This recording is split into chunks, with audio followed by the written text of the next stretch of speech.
রাম রাম ভাই, আশা করি সকলে ভালো আছো, সুস্থ আছো। তো কে কে সকাল সকাল উঠছো? আর সর্বপ্রথম বলে দিই তোমাদেরকে সুপ্রভাত। কে কে কম্বল ছেলে সকাল সকাল উঠেছো বলো কমেন্টে। বললেও হয়, না বললেও হয়, তোমাদের ইচ্ছে মতো। তোমাদের ইচ্ছে করলে বলবে, না হলে বলবে না, সেটা আমার যায় আসে না। তো আমি যেটা তোমাদের সঙ্গে শেয়ার করতে চাই সেটা হচ্ছে গিয়ে, আজকে একটা কথা শেয়ার করতে চাই, আর সেটা হচ্ছে গিয়ে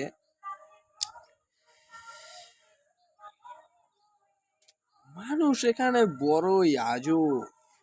মানুষকে বোঝা বড়ই, কি বলবে, ভগবান মানুষকে এমন ভাবে তৈরি করেছে তো, মানে কি সে 4-5টা ক্যারেক্টার এমনি তৈরি করতে পারে। আমাদের তো মুভি দেখতে হয় না, মানুষজনকে আশেপাশে তার ক্যারেক্টার গুলোকে অবজার্ভ করলে হয়ে যায়।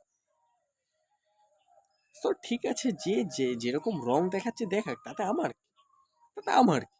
সে তার তার ক্যারেক্টার সে ভালোভাবে পালন করছে কিনা সেটা দেখার জন্য যে তাকে ওই ক্যারেক্টার দিয়েছে, তার মাথা ব্যথা। আমাদের কি? আমাদেরকে যেমন যে ক্যারেক্টার দিয়েছে এই ক্যারেক্টারে, আমাদের দেখার বিষয় হচ্ছে গিয়ে আমরা আমাদের ক্যারেক্টারটা কতটা ভালোভাবে মানে কি পাঠ করি। আর এটা দেখবে কে ভালো হয়েছে না খারাপ হয়েছে, এটা দেখবে তো যে দিয়েছে আমাদের এই ক্যারেক্টারে। সো দ্যাটস ইট। একটু অসুবিধা হবে পিছনে, মানে পিছনে মানে কি ব্যাকগ্রাউন্ডে একটু কীর্তন হচ্ছে। তো জিনিসটা ভালো, সকালবেলা কীর্তনের শুরুতে সকলের ঘুম ভাঙবে, কিন্তু আদৌ কি সকলে মনোযোগটা ওখানে দেয় দেয় না। তাও ঠিক আছে, পজিটিভ ঊর্জা চারপাশে ছড়িয়ে দিচ্ছে। তো এই জন্য সকালবেলা উঠতে হয়, যে ভালো ভালো কথা, ভালো ভালো চিন্তা ভাবনা, মানুষের জন্য ভালো বিচার ধারা, এগুলো কিন্তু সকালবেলায় আসে। কিন্তু যত মানে কি বেলা গড়াবে, যত মানে সময় আসবে, যত দুপুর হবে আস্তে আস্তে, তত দেখবে তোমার ভাবনা চিন্তা যেন আস্তে আস্তে কেমন কেমন হয়ে যাচ্ছে। কিন্তু সকালবেলা যখন তুমি উঠবে, ফ্রেশ মাইন্ডে যখন উঠবে, তখন তোমার মধ্যে কি আলাদা একটা এনার্জি কাজ করে। ওই এনার্জিটাকে ধরতে হবে, ওই এনার্জিটাকে অবজার্ভ করতে হবে। That's it. তো একটা মজাদার ঘটনা আমার মনে পড়ছে, কি বলতো? সেটা হচ্ছে গিয়ে, তোমার সম্পর্কে কেউ কিছু বললো, ঠিক আছে, তুমি সেটাকে কি বলছো? তোমার সম্পর্কে কেউ কিছু একটা কথা বললো, তুমি কি করবে?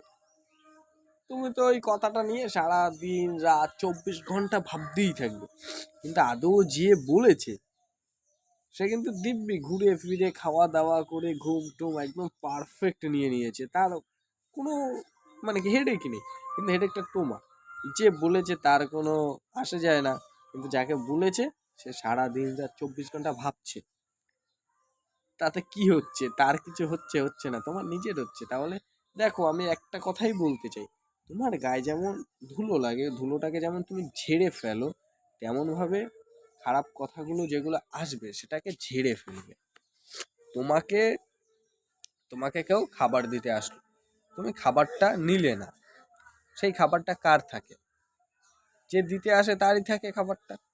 সেরকমই যে কথা বলছে খারাপ কথা, যে আঘাত আমাকে দিচ্ছে, সেই আঘাতটাকে আমরা নিচ্ছি না, আমরা গ্রহণ করছি না, তাহলে সেই আঘাতগুলো কার থাকে? তারই থাকে। সে একটা সময় পাবে, সে একটা সময় পাবে, কিন্তু আমাদের দ্বারা নয়, আমরা দেবো না।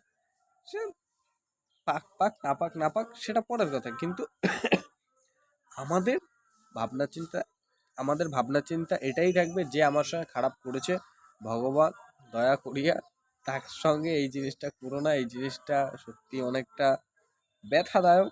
তো আমাদের চিন্তা ভাবনা এরকম থাকবে। আমাদের চিন্তা ভাবনা এটা থাকবে না যে ও আমার সঙ্গে এরকম করেছে, ওর সঙ্গেও এরকমটা হবে।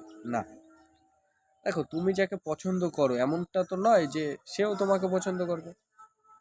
সে তোমার জন্য তো খারাপ চিন্তা ভাবনা রাখবে। তার মানে কি তুমি যাকে পছন্দ করো তুমিও তার সম্পর্কে খারাপ চিন্তা ভাবনা রাখবে? না, কখনোই না। কারণ তুমি পছন্দ করো, ও তো তোমাকে পছন্দ করে না। তো এটাই ম্যাটার করে, ঠিক আছে? সব কিছু ঠিকঠাকই হয় যদি আমাদের চিন্তা ভাবনাটা ঠিক থাকে। আমরাও তো ওই একই ভুল করি, সামনের জন যে ভুলটা করছে আমরাও কিন্তু ঠিক একই ভুল করি। সামনের জন আমাকে মারছে, কিন্তু আমি তাকে হাত দিয়ে না মারলেও আমি এটা বলি যে তুই আমাকে মেরেছিস তো, তুইও মার খাবি। কেন? এটা আমি কেন বলবো? এটা বলার অধিকার কি আমার? আমি বলবো না। এটা এটা হবে কি হবে না তা ছেড়ে দাও না ভগবানের উপরে। ছেড়ে দাও। আমরা কেন মুখ থেকে কেন খারাপ কথা বার করবো, কেন অন্য কথা বার করবো? যেটা দরকারি কথা সেটাই বার করবো। So mind it, that's okay. তোমরা বুঝতে পারলেই আমি বুঝতে পেরেছি। হ্যাঁ, আর এখন বর্তমান সময় তুমি যে আশা করে ধরে রেখেছো যে কেউ মিষ্টি কথা বলছে মানে কি তোমার সঙ্গে সে কখনো খারাপ কথা বলবে না বা তোমার সঙ্গে কখনো ঝামেলা হবে না, এটা তুমি একদম ভুল চিন্তা ভাবনা তোমার।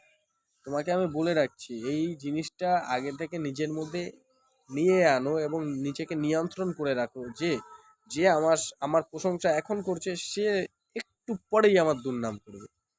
That's it. একটু পরেই দুর্নাম করবে। সব প্রশংসায় নাচানাচি করে লাভ নেই। যে আমাকে এখন মিষ্টি কথা বলছে সেই একটু পরে তিতা, তার মুখ থেকে তিতা জাতীয় কথা বেরোবে। তো ওই জন্য নিজেকে তৈরি রাখো। এখানে কেউ কারোর হয় না ভাই, এখানে সবাই যে যার ক্যারেক্টারটাকে ভালোভাবে পালন করছে, ঠিক আছে?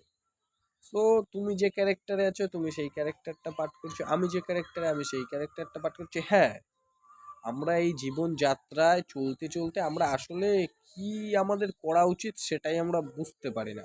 তার কারণে আমরা একটা জড় পদার্থের মতো পড়ে থাকি। হ্যাঁ, হাত পাও চলে কিন্তু আসলে কোনো কাজের না। তো একটা কথাই বলতে চাই, যে যা বলছে বলতে দাও, ওদের কাজ হচ্ছে বলা, বেকার কান ফান দিয়ে লাভ নেই। দেখো নিজের লোকই বলছে তো আশেপাশের লোক তো বলবেই, বুঝতে পারলে? নিজের ঘরের লোকই বলছে, তুমি যাকে আপন মনে করো, তুমি যার জন্য সবকিছু করছো, যাকে তুমি ভালোবাসছো প্রতিনিয়ত, যার সম্পর্কে তুমি একটা খারাপ কথা শুনতে পারো না, যখন তার মুখ থেকে তুমি তোমার সম্পর্কে খারাপ কথা শোনো তখন কেমন লাগে?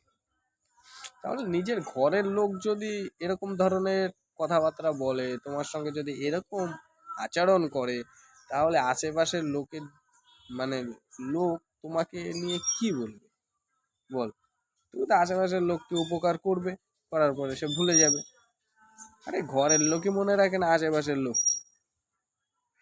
তো ভাবো, যখন যে যেরকম মাইন্ডে থাকে তুমি সেই জিনিসটাকে উপভোগ করে নাও, ঠিক আছে? উপভোগ করো এবং তুমি এটাকে ধরে রাখবে যে এই জিনিসটা কিন্তু পার্মানেন্ট নয়, এটা কিন্তু টেম্পোরারি। জাস্ট এখন মনে হলো সে আমার সঙ্গে ভালো কথা বলছে, একটু পরে মনে হবে সে আমার সঙ্গে ঝগড়া বাঁধাবে। সো এই জিনিসটা যদি তোমার কানে ঢুকে যায় তাহলে তুমি হ্যাপি থাকবে ভাই, আর এই জিনিসটা ঢোকা উচিত। কারণ হচ্ছে গিয়ে নিজের খুশি থাকার জন্য। আমি যদি মানুষের উপর থেকে মানে এই আশাটা রাখি যে এটা হবে ওটা হবে সেটা হবে, তাহলে কিছু হবে না। কারণ তোমার মতো কিছু হচ্ছে না, তোমার মতো হবে। তুমি যে খারাপ জিনিসটা যে খারাপ খারাপ চিন্তা ভাবনা করছো, ঠিক আছে? তুমি যে খারাপ চিন্তা ভাবনাটা করছো, সেই খারাপ চিন্তা ভাবনাটাতে একদিন না একদিন অ্যাপ্লাই হবে, কিন্তু তুমি যে আজকে ভাবছো আজকেই হবে তা সেটা না। তুমি তখন বুঝতে পারবে না কেন হচ্ছে তোমার সঙ্গে, কিন্তু আসলে তুমি এইসব ঘটনাগুলো আগে ভেবেছো তাই হচ্ছে। সেরকম তুমি যদি ভালো কথা ভাবো ভালো জিনিসই ঘটবে। হ্যাঁ, হয়তো এখনই ঘটবে না কিন্তু কদিন পরে ঘটবে। কিন্তু ওই জন্য তোমাকে সবসময় ভালো মানে পজিটিভ থিঙ্কিং আনতে হবে। সবসময় তোমার মাইন্ডে পজিটিভ থট থাকবে, নো নেগেটিভ, নো টেনশন, একদম ফ্রি মাইন্ডে থাকো। তুমি জাস্ট দেখো তোমার সঙ্গে যা হচ্ছে হতে দাও, হবে, এগুলো হবে তোমার সঙ্গে। So it's fine. ভালো থেকো, সুস্থ থেকো। কালকে আবার নতুন ভিডিওর সঙ্গে আসছি। আজকে তুমি কি বুঝতে পারলে ভিডিওটা দিয়ে? আজকে বলতে চাইছি তুমি সতর্ক থাকো, যে তোমার সঙ্গে খারাপ ব্যবহার করছে বা যে সময় তোমার সঙ্গে ভালো ব্যবহার করছে সে তৎক্ষণাৎ খারাপ ব্যবহার করতে পারে, আর যে তোমার সঙ্গে খারাপ ব্যবহার করছে তৎক্ষণাৎ ভালো ব্যবহার করতে পারে। তো মানুষ এখানে গিরগিটির মতো রং বদলায়। সো নিজেকে একটু নিয়ন্ত্রণে রাখো আর হাসি খুশি থাকো, সুস্থ থাকো। মেইন মোটিভ তো হাসি খুশি থাকা। তাই কষ্টের মাধ্যমেও তুমি খুশি থাকতে পারো, মানে সুখের মাধ্যমেও খুশি থাকতে পারো। থাকো খুশি, হাসো, হাসতে থাকো, হাসি দাও, হাসি প্রদান করো। তোমার সম্পর্কে তোমাকে যদি কেউ খারাপ নজরে দেখে এমনটা নয় যে তুমিও তাকে খারাপ নজরে দেখবে। তোমাকে কেউ গালাগালি দিচ্ছে এমনটা নয় যে তুমিও তাকে গালাগালি দেবে, ঠিক আছে? নিয়ন্ত্রণ। মহান তো সেই হয় যে ক্ষমা করতে পারে। So that's it. Take care, bye bye. দেখা হচ্ছে কালকে নতুন একটা ভিডিওর সঙ্গে। So by.